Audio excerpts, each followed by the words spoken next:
السلام علیکم۔ آج ہم پڑھیں گے انشاءاللہ 30ویں سپارے کی صورت سورہ الغاشیہ۔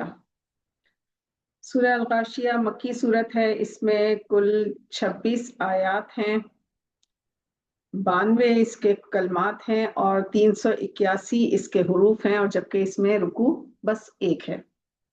تو شروع کرتے ہیں۔ اعوذ باللہ من الشیطان الرجیم، بسم اللہ الرحمن الرحیم۔ کیا تم کو عمومی اور عالمگیر قیامت کی خبر ملی ہے؟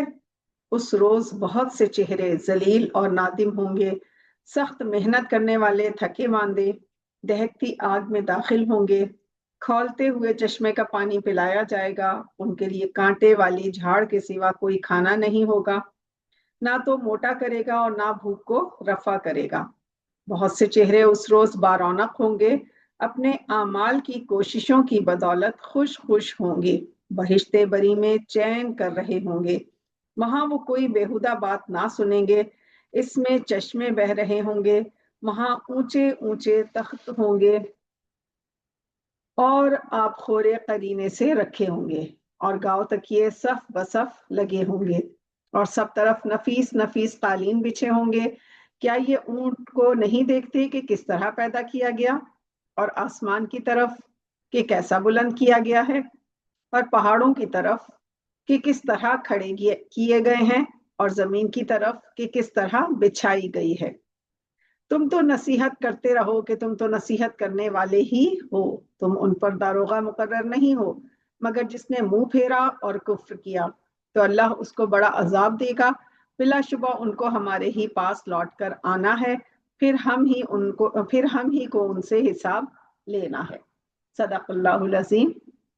جزاک اللہ۔ الحمدللہ ہماری صورت یہاں پر مکمل ہوئی۔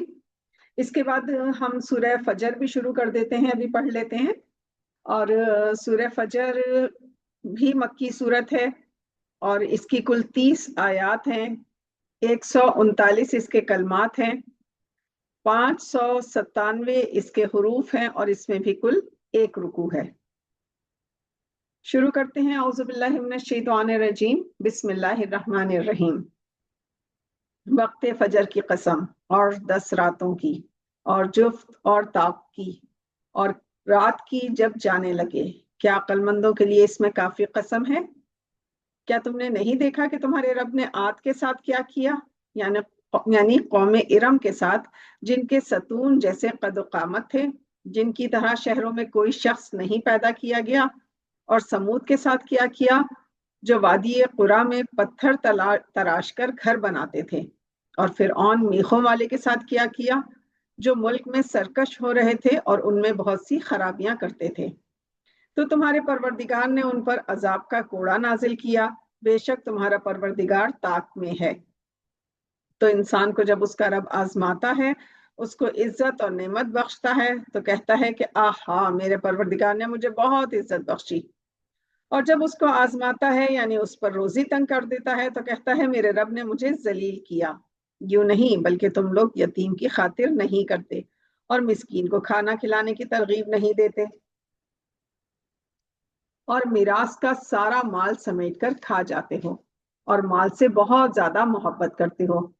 اور جب زمین کو کوٹ کوٹ کر ریزہ ریزہ کر دیا جائے گا، اور تمہارے رب کا حکم آئے گا، اور فرشتے قطار در قطار آئیں گے، اور دوزخ اس روز حاضر کی جائے گی، اور انسان اس روز سوچے گا، اور اب اسے سوچنے کا وقت کہاں، کہے گا کاش اس زندگی کے لیے کچھ آگے بھیجا ہوتا۔ تو اس روز نہ کوئی اللہ کے عذاب کی طرف عذاب کی طرح عذاب دے گا، اور نہ کوئی ویسا جکڑنا جکڑے گا۔ اے اطمینان پانے والی روح، تو اپنے رب کی طرف لوٹ چل، تو اس سے راضی اور وہ تجھ سے خوش، تو میرے بندوں میں شامل ہو جا اور میری بہشت میں داخل ہو جا۔ بہترین آیت ہے یہ جو دعا ہے بہت خوبصورت دعا ہے ان لوگوں کے لیے جو جنت میں جائیں گے۔ انشاءاللہ تعالی ہم لوگ ان میں شامل ہوں گے۔ اپنے اللہ سے پوری امید رکھنی چاہیے، یقین ہونا چاہیے اپنے ایمان پر، اپنی نیکیوں پر ہرگز نہیں، بلکہ اللہ کی رحمت پر، اللہ کی عنایت پر، اور اللہ کی بخشش پر، اللہ کی محبت پر۔ اللہ ہمیں ضرور لے کر جائے گا۔ ایک بار میں یہ دعا جو ہے آیتیں دوبارہ پڑھتی ہوں۔ اے اطمینان پانے والی روح، تو اپنے رب کی طرف لوٹ چل، تو اس سے راضی اور وہ تجھ سے خوش، تو میرے بندوں میں شامل ہو جا اور میری بہشت میں داخل ہو جا انشاءاللہ تعالی۔ آمین یا رب العالمین۔ اللہ تعالی ہم سب کو صحیح قرآن پڑھنے، سمجھنے اور اس پر عمل کی توفیق عطا فرمائے۔ آمین ثم آمین۔